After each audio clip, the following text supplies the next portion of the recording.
Welcome to Betsy's Nighttime Stories.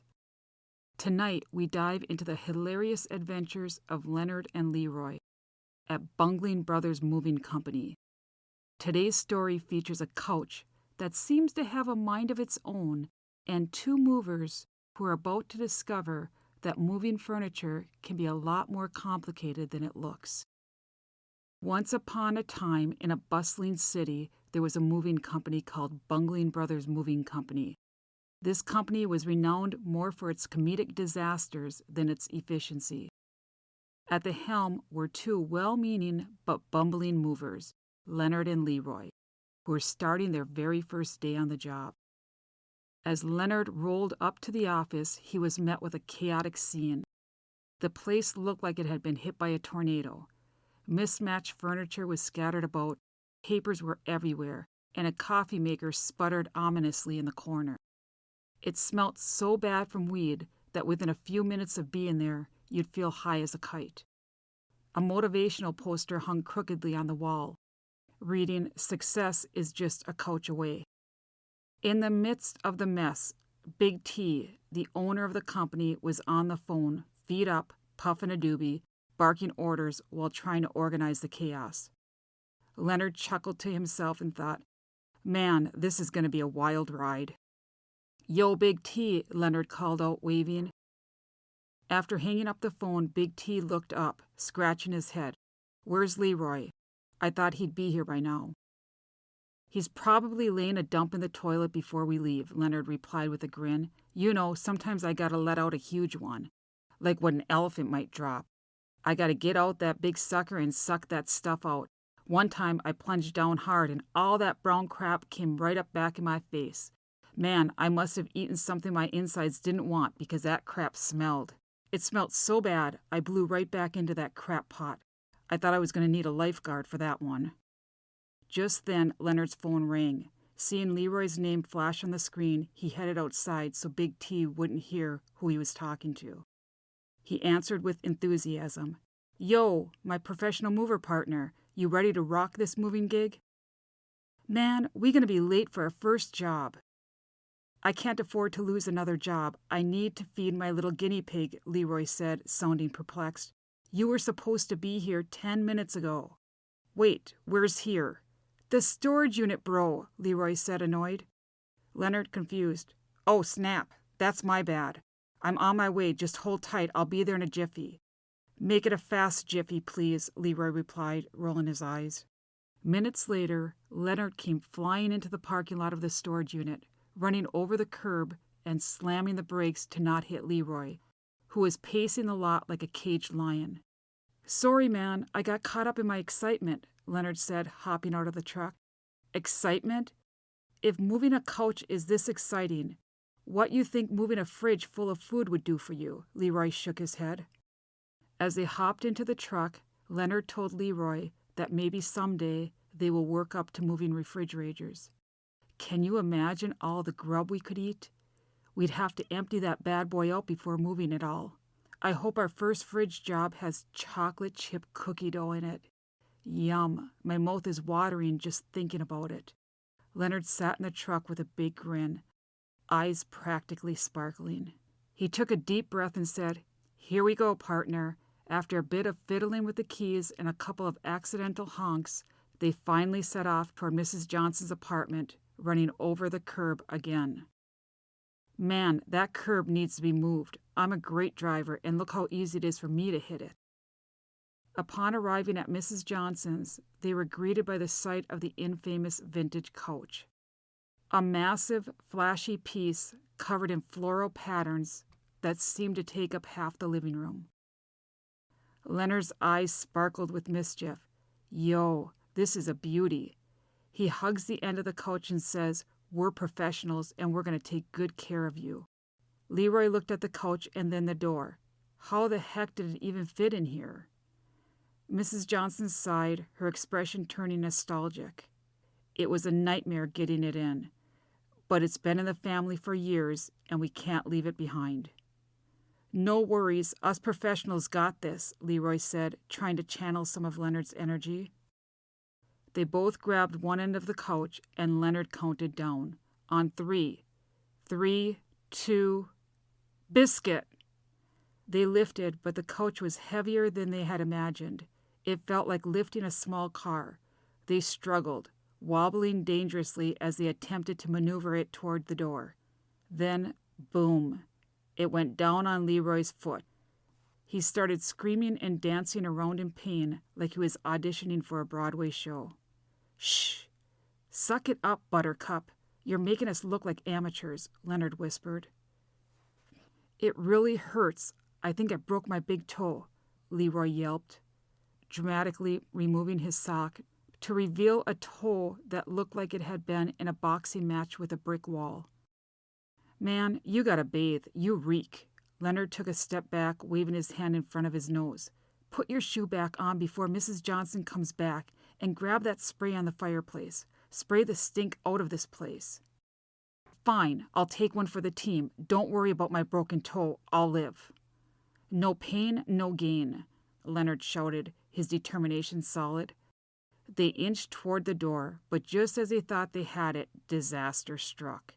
In their struggle, they accidentally knocked over a stack of ceramic cats that had been precariously perched on a nearby shelf. Leroy's eyes widened in horror. Oh, no, not Mrs. Whiskers. They froze, staring at the shattered remains, a mix of disbelief and panic washing over them. Quick, we need to fix this before she sees, Leonard whispered urgently. They hurriedly gathered the pieces, with Leroy breaking even more as he stepped on them. Leonard pulled out a tube of superglue from his pocket. I got it covered. Just a little dab here and there, he assured Leroy, who looked skeptical. As Leonard glued the pieces together, his fingers got stuck to a ceramic cat, and he accidentally glued Mrs. Whiskers to his thumb. Leroy, I think I might have a situation here. Quit screwing around. Put it back on the shelf, Leroy said, annoyed. Leonard tore it off his finger, setting Mrs. Whiskers back on the shelf. The cat was now colored red from blood and had pieces of skin hanging from it. As if she won't notice that. What? My flesh makes it look more real. She should thank me. After several minutes of frantic gluing, they finally managed to piece together the cats, though it was a haphazard job. As they prepared to lift the couch again, Leroy accidentally knocked a cushion off, and a small, hard, curled-up piece of something fell on the floor. Leonard held it up with a cheeky grin. Yo, this little dried-up sperm holder looks like it sure did its job. Well, Mrs. J, it seems like this couch has had its share of wild parties. You know what they say, witchy women love to take charge and get rough. Now I get why you call this a family heirloom. You probably made your daughter here. It's nice and sturdy for you to do some bouncing on. Mrs. Johnson raised an eyebrow, but couldn't help a small grin. Get going, Leonard, she said, turning away with a smirk. I can't believe I'm hearing this from you. With their cat crisis and condom discovery behind them, they finally managed to wrangle the couch out the front door.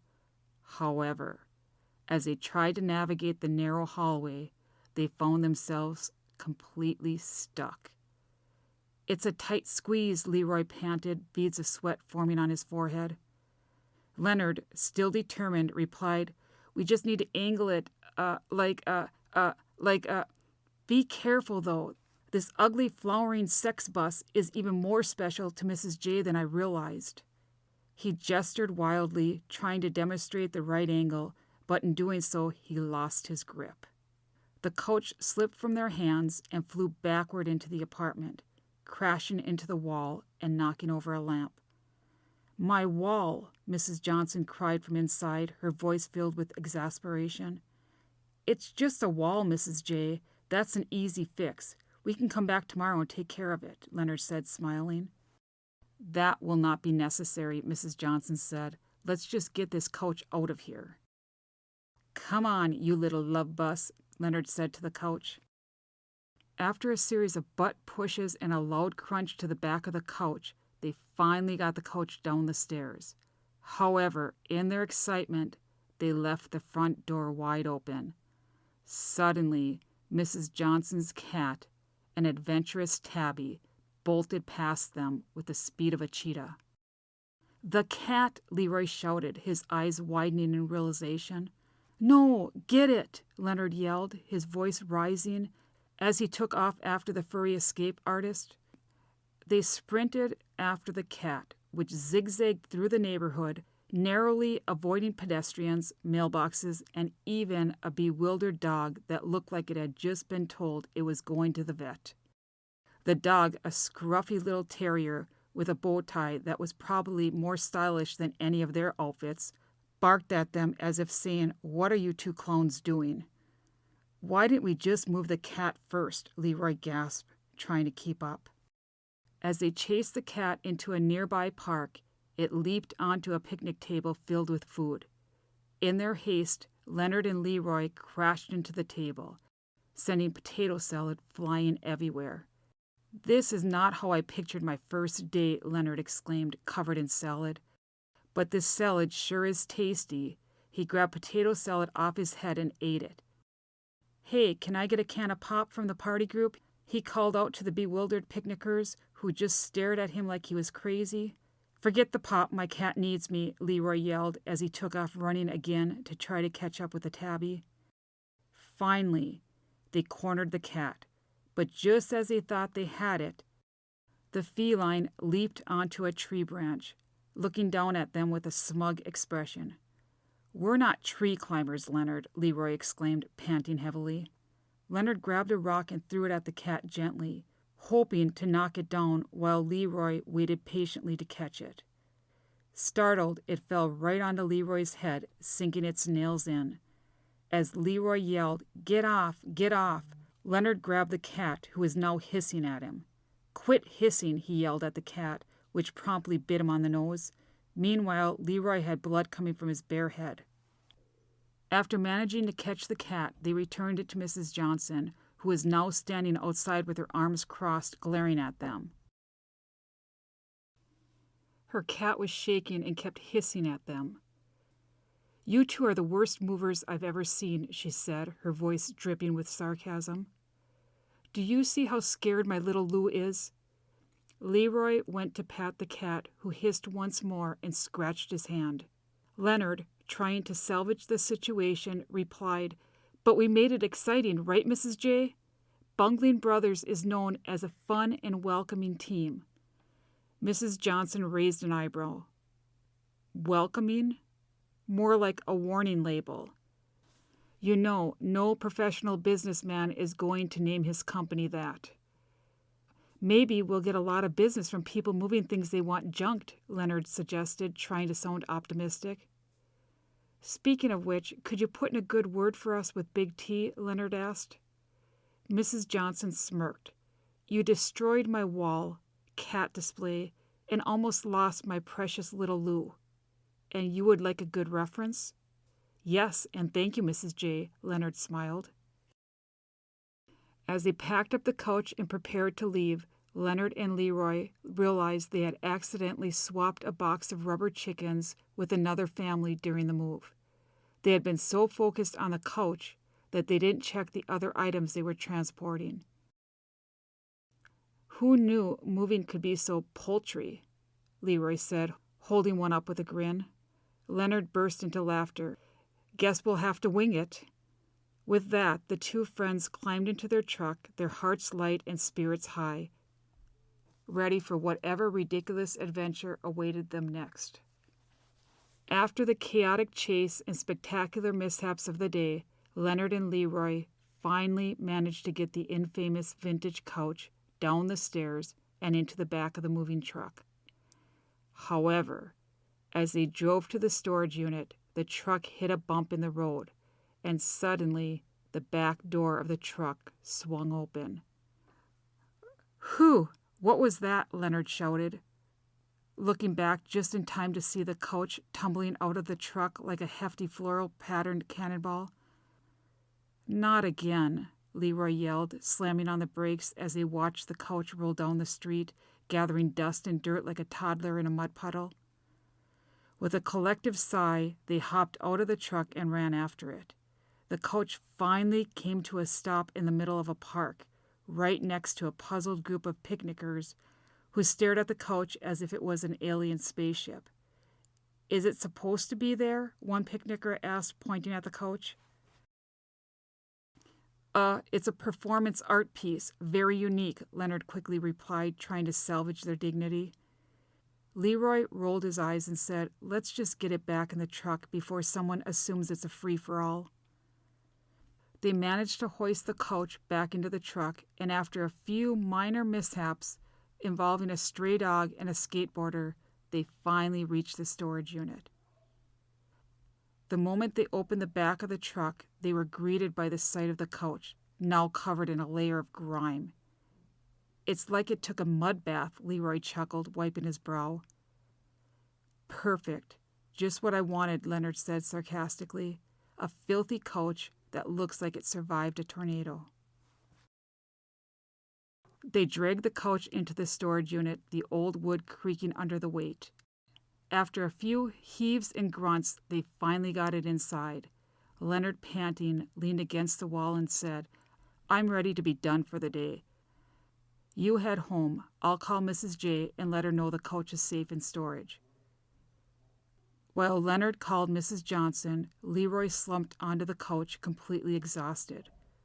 Within seconds, he was fast asleep. "Mrs. J," Leonard said, trying to contain his laughter, "your coach is safe in the storage unit. I must say, it's looking, well, let's just say it has character now." Mrs. Johnson's voice crackled through the phone. "That's good to hear, Leonard. Can you take a picture of it and send it to me? And make sure to put the lock on the door that I gave you." "Sure thing," Leonard replied, snapping a quick photo of the couch, which now looked like it had rolled through a mud puddle and back. After he locked the storage unit, he headed home, leaving Leroy behind, blissfully snoozing on the filthy couch.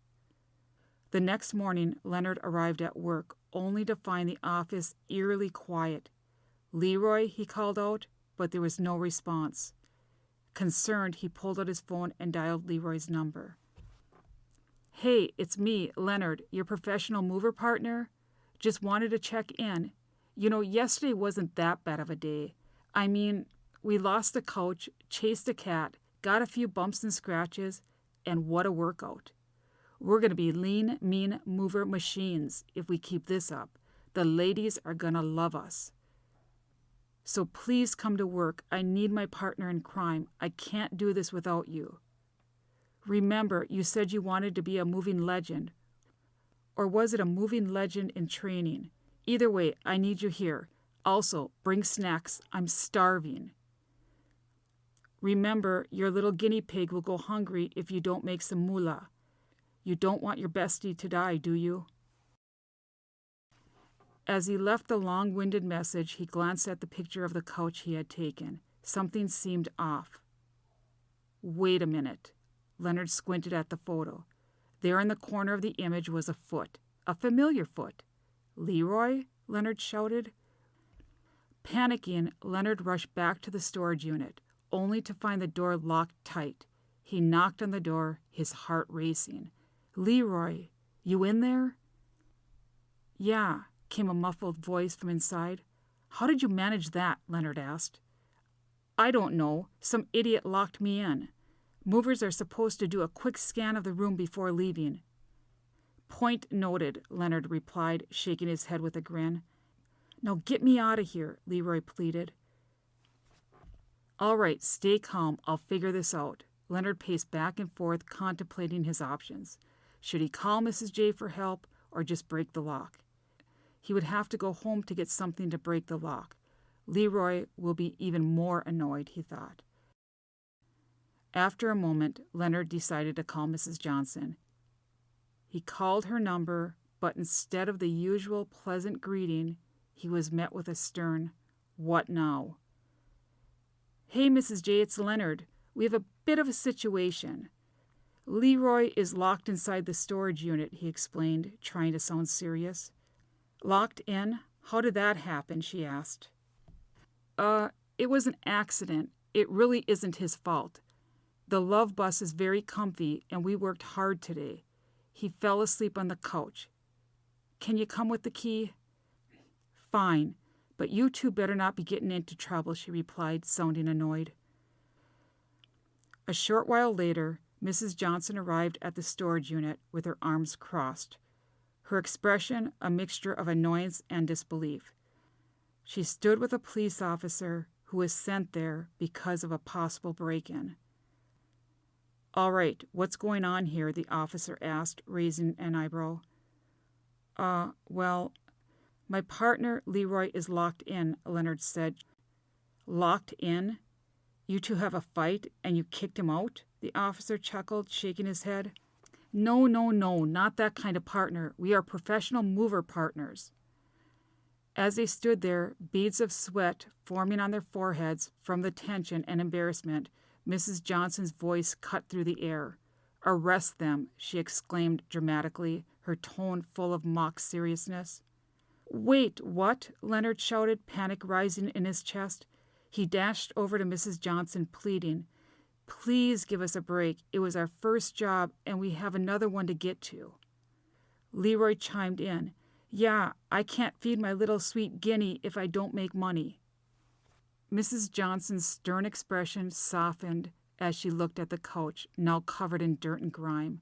She sighed and shook her head. Thank you for ruining my husband's family heirloom. It's uglier than ugly. You did exactly what I expected. Leonard, confused, asked, How do you mean? No professional businessman is going to name his company Bundling Brothers Moving Company. You will probably receive a lot of business from people moving things they want junked, she explained, a smile creeping onto her face. Wait, are you saying we're going to be successful? Leonard asked, hope rising in his chest. Mrs. Johnson reached into her pocket and pulled out 2 crisp $100 bills, handing one to each of them. Here's a tip. Something tells me you may be needing this. Thank you, they both exclaimed wide-eyed. Group hug, group hug. Leonard and Leroy together hugged Mrs. J. However, she pushes away at the smell of Leroy's armpits.